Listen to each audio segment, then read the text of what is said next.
కల్పన పెళ్ళప్పటి నుంచే ఏర్పాటు పెళ్ళికి ముందే సుమారు 2 సంవత్సరాలు ఉంటుంది ప్రేమ్ గారు. 6 years.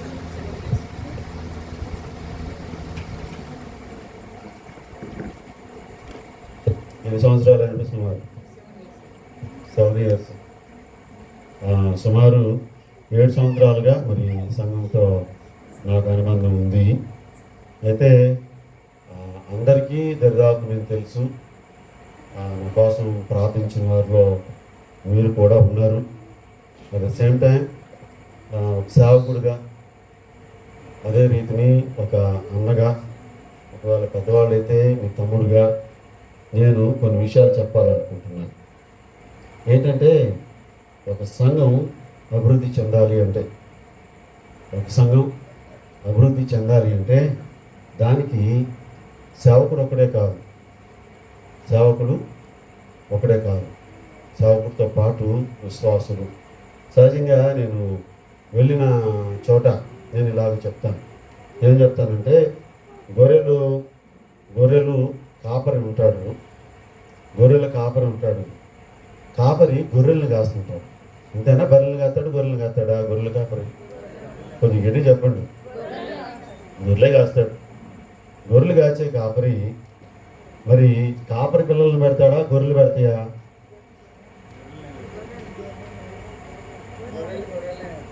గొర్రెలు అదే కాపరి పెట్టాలి కదా. ఇది నాకు కొంత విచిత్రమైన అనుభవం. ఇప్పుడు గొర్రెలు కాసేది గొర్రెల కాపరి,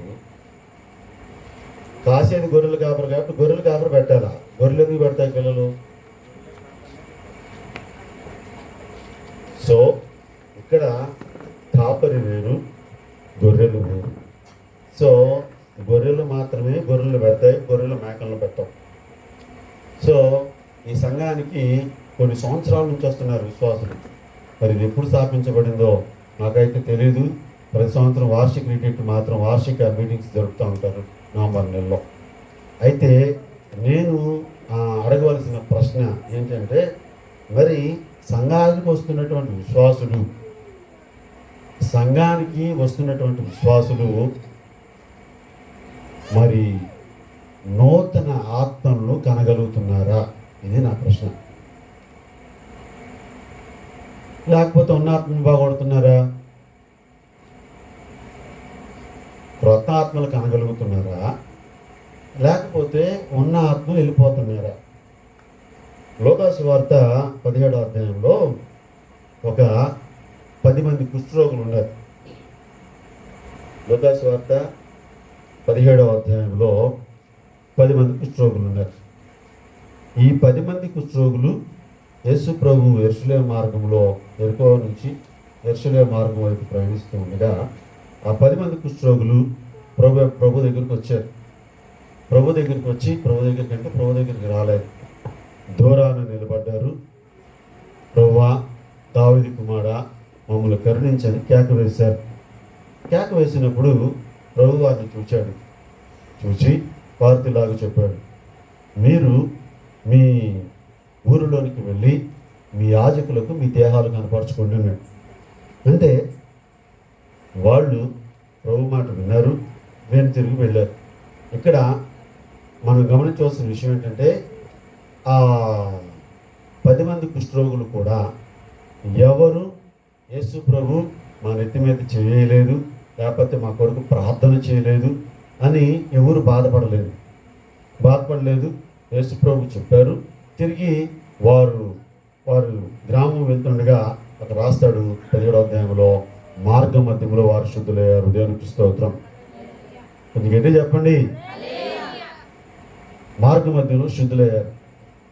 అయితే జరిగిన విషయం ఏంటంటే, 9 మంది వెళ్ళిపోయారు, ఒక్కడే తిరిగి వచ్చాడు.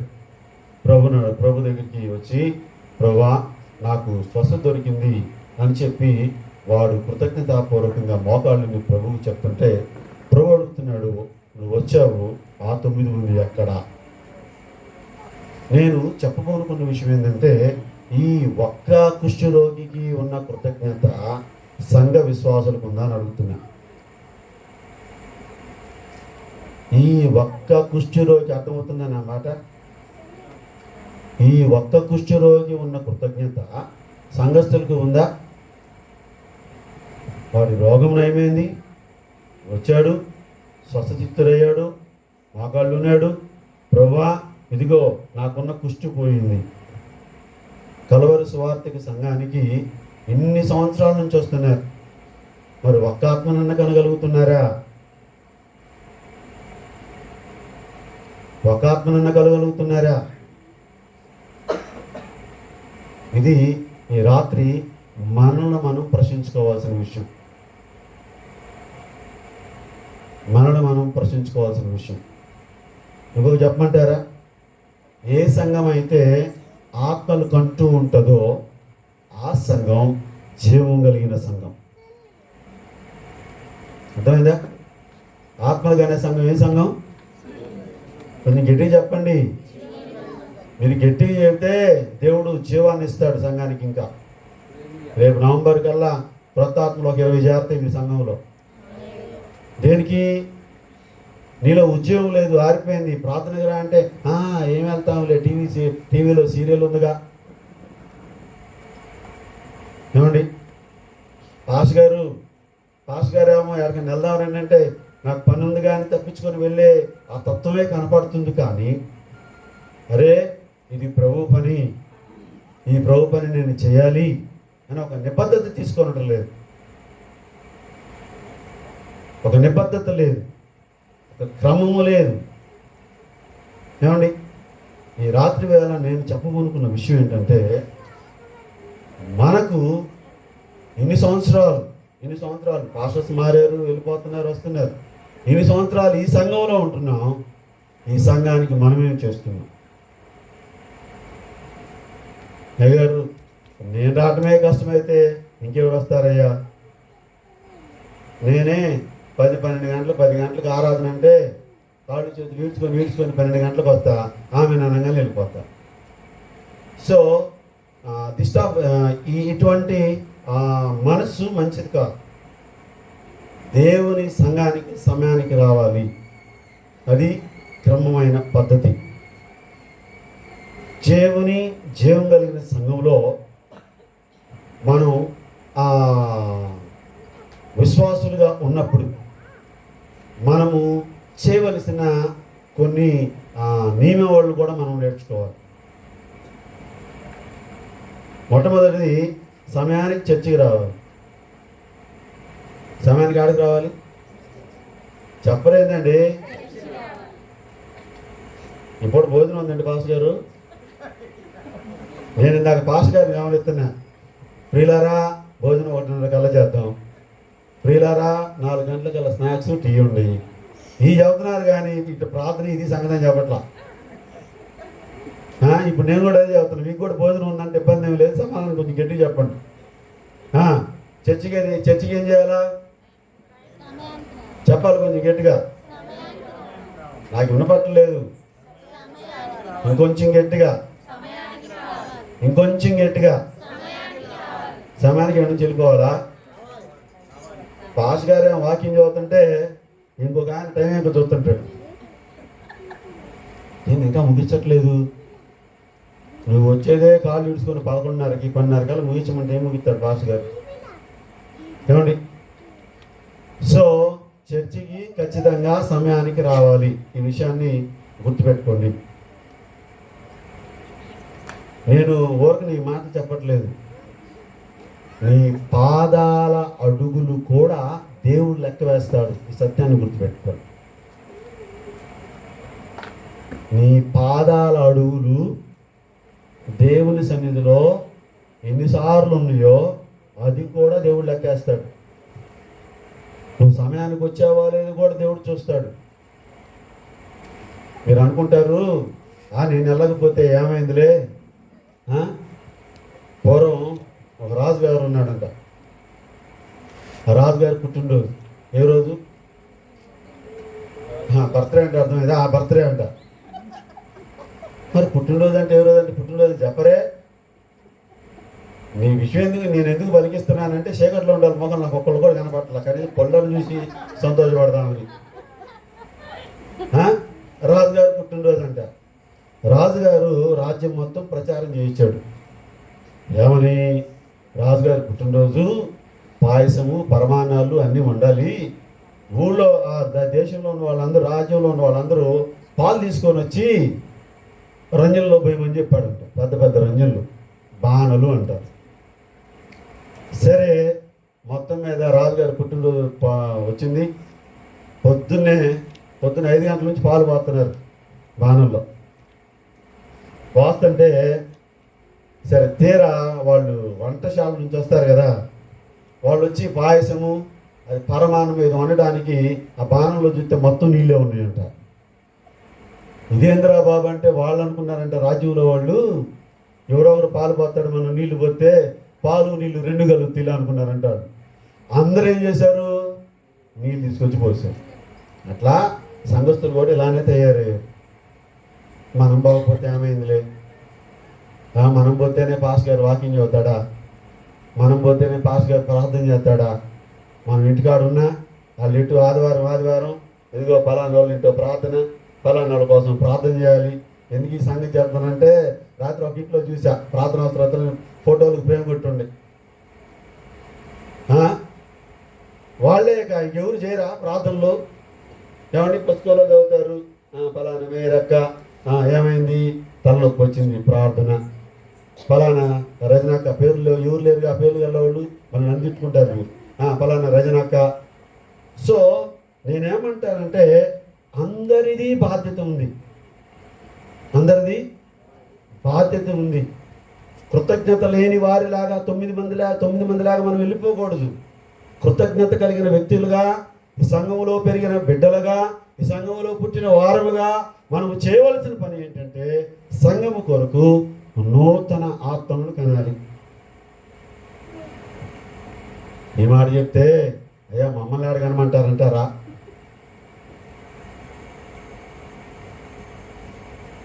నేను కొంచెం ముందుకు వస్తున్నాను, మీ మొఖాలు ఇప్పుడు బాగా కనపడతాయి. ఇప్పుడు నిజం చెప్పుకుందాం. టీవీ సీరియల్స్ ఎంతమంది చూస్తారు? అమ్మ వందనాలు, కొనుక్కుంటామని అడిగావుగా నన్ను ఇందాక, నువ్వేగా? వెరీ గుడ్, ముందే చేయొచ్చు, మంచిది. టీవీ సీరియల్స్ ఎంతమంది చూస్తారు నిజంగా? ఇది ఊరు చూడరా? వామ్ము అయ్యారు, ఏంది ఇది? ఫోటో కొట్టుకోవాలా? ఒక అయ్యగారు మెలకు వచ్చి ఫోటో కొడతాడు అట్లా. ఒకరోజు నేను వేరే పాస్ గారు ఒకళ్ళ ఇంటికి వెళ్ళాం. వెళ్తే ఆమె టీవీలో లీనమైపోయి ఏదో అప్పుడు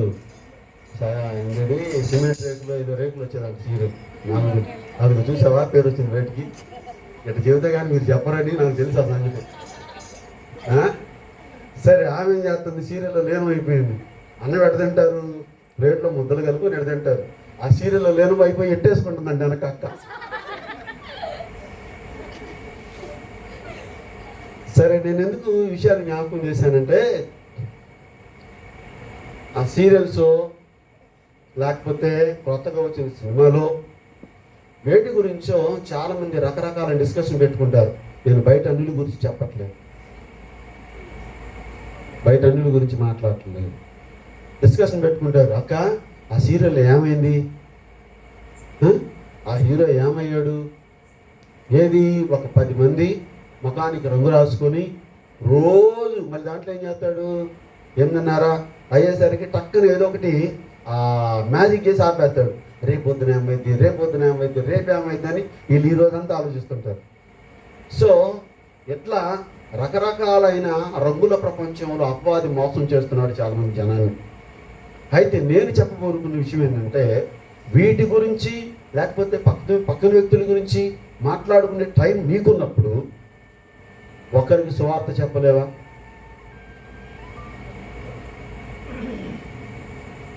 ఒక్కరికి సువార్త చెప్పలేవా నీ వైపు నుంచి? మా చెప్పవలసిన సువార్త ఏమీ లేదు. యేసు ప్రభు నిజమైన దేవుడు అని అంగీకరించండి. అంగీకరిస్తే మీరు పరలోకానికి వెళ్తారు. అంగీకరించకపోతే ఎక్కడికి వెళ్తారు? ఇది కూడా తెలియదా మీకు? చెప్పండి కొంచెం గట్టిగా. నరకానికి వెళ్తారు. ఈ 4 మాటలు చెప్పండి చాలు. ఈ 4 మీరు యేసుప్రభుని తెలుసుకోండి. ఒకవేళ తెలుసుకోకపోతే నరకానికి వెళ్తారు, తెలుసుకుంటే పరలోకానికి వెళ్తారు. మీ నోట్లో ముత్యాలు ఏమైనా రాలిపోతాయా? ఏమండి 36 పళ్ళలో ఏమన్నా రాలిపోతాయా? ఏమీ అడగబోవు. ఈ 4 మాటలు చెప్పండి. వారు యేసు ప్రభువుని తెలుసుకోవడానికి మీరు కారకులు అవుతారు. ఒకవేళ మీరు చెప్పకపోతే వారి పాపపు శిక్షలో మీరు కూడా పాలువారవుతారు.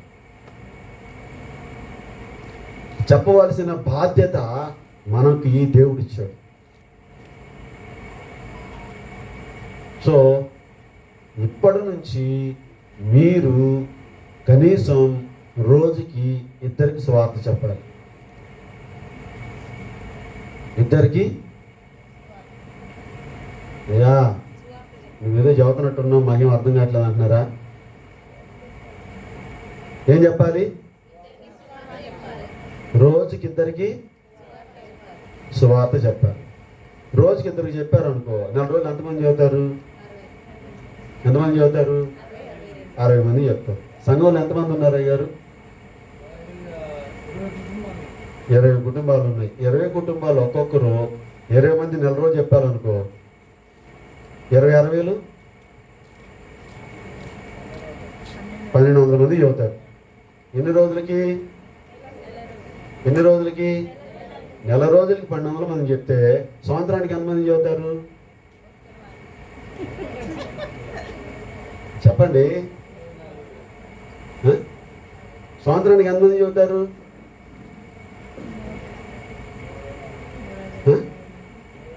12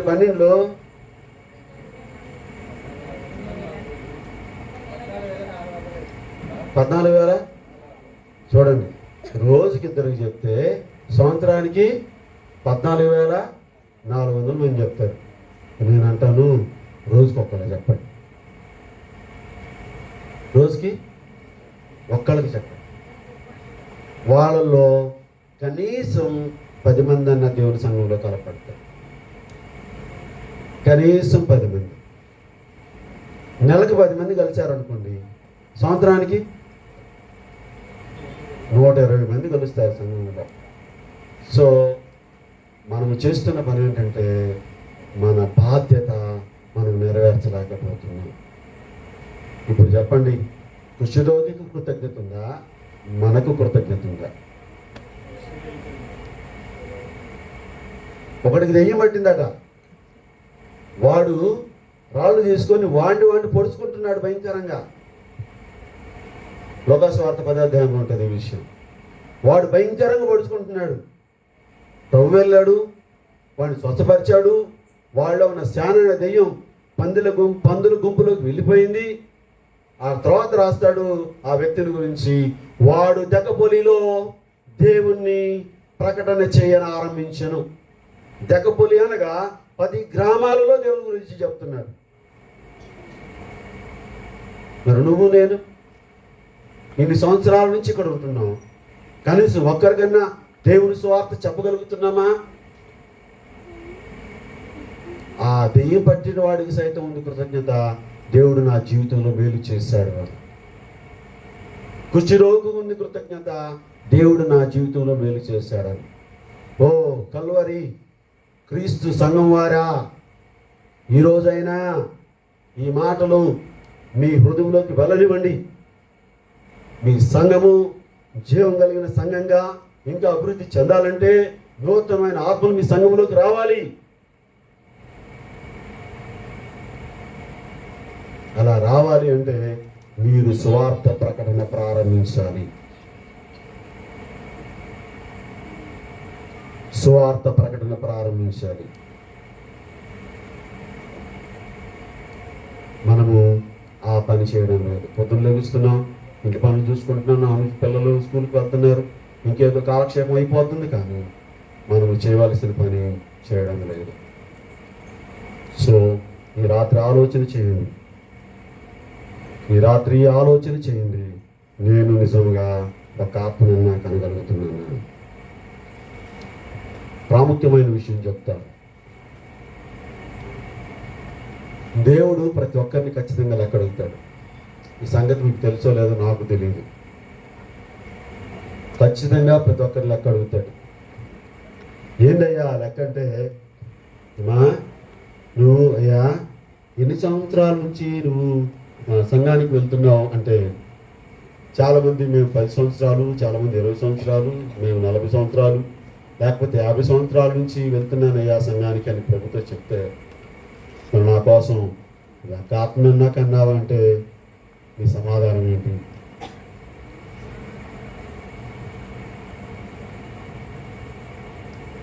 నీ సమాధానం ఏంటి? ఒక ఆత్మన్నా కన్నావంటే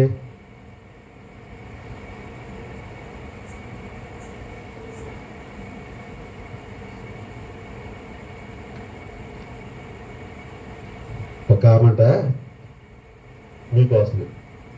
మీకోసం కాదులే, ముఖాలన్నీ సీరియస్గా పెట్టి అయ్యగారిని ఏం చేద్దామా అన్నట్టు చూస్తున్నారు కొంతమంది. నన్ను ఏం చేయొద్దు కానీ నేను మా ఇంటికి వెళ్తా. ఒక ఆమె సుమారు ఒక 40 సంవత్సరాల నుంచి చర్చికి వస్తుందంట. ఎక్కడికి వస్తుంది చెప్పరేందండి? కొంచెం గట్టి చెప్పండి. ఎక్కడికి వస్తుంది? చర్చికి వస్తుంది. అయితే పాతకాలంలో సరే పోయింది. 40 సంవత్సరాల నుంచి చర్చికి వస్తా పోయింది, పైకి పోయింది. మా ఆ చర్చిలో ఉన్న ఒక ఆమెకు పట్టింది. ఆ చర్చిలో ఉన్న ఒక ఆమెకి పట్టింది. పాస్ గారు ప్రార్థన చేస్తున్నాడు. దెయ్యమా ఏ ఊరు నుంచి వచ్చామంటే, అయ్యగారు నేనే మీ సుబ్బమ్మని అంటుందంట. ఎడవు లేరు కదమ్మా, లేనిపోయింది. మళ్ళీ నా మీదకి వచ్చారు. అయ్యగారు మీ సుబ్బమ్మని అంటుందంట. అదేనమ్మా నువ్వు సుబ్బమ్మ, నువ్వు ఎట్ట దెయ్యం అయ్యావా అంటది. అదేనయ్య గారు 40 సంవత్సరాల నుంచి నీ దగ్గరకు వచ్చేదాన్ని, మా పిల్లల కోసం ప్రార్థన చేయమనే దాన్ని. ఏందమ్మా అంటే, అయ్యగారు నేను దేమైపోయాను అయ్యగారు అంటుందంట. ఎందుకయ్యావంటే, రోజు మా ఇంటికాడ మామూలుగా ఈ కట్టెల పొయ్యిలు ఉంటాయి కదా, కట్టెల పొయ్యి కాడ కూర్చొని ఆ సుట్ట దాంట్లో వెలిగించి ఆ పొగలో ఈ సుట్టపో గొడుగా కలిపేదాన్ని అయ్యగారు అని చెబుతుందంట. నేను అంటున్నాను, ఒక్క ఆత్మను కూడా నువ్వు కనలేకపోతే దేవుడు నిన్ను ఖచ్చితంగా ప్రశ్నిస్తాడు. ఒకవేళ నేను ఈ మాట నీకు చెప్పకపోతే దేవుడు నన్ను అడుగుతాడు, నువ్వెందుకు చెప్పలేదు అని. సో ఈ రాత్రి వేళ నేను మీకు చెప్పబోనుకున్న విషయం, నిజంగా కృతజ్ఞత కలిగిన వారు మీటింగ్స్ పెడుతున్నారు, ఓకే, స్ట్రైట్ మీటింగ్లు జరుగుతున్నాయి, ఓకే, ఆదివారం ప్రార్థనలు జరుగుతున్నాయి, గృహ కూడికలు జరుగుతున్నాయి, అన్నీ బాగానే ఉంది. కానీ అసలు చేయవలసిన పని చేయటం లేదు. చెప్పండి నాతో, నేను చెప్పండి, నేను కొంచెం గట్టిగా, నేను ఈ రోజు నుండి రోజుకొకరికి నేను ఖచ్చితంగా సువార్త చెప్తాను. ఖచ్చితంగా సువార్త చెప్తాను.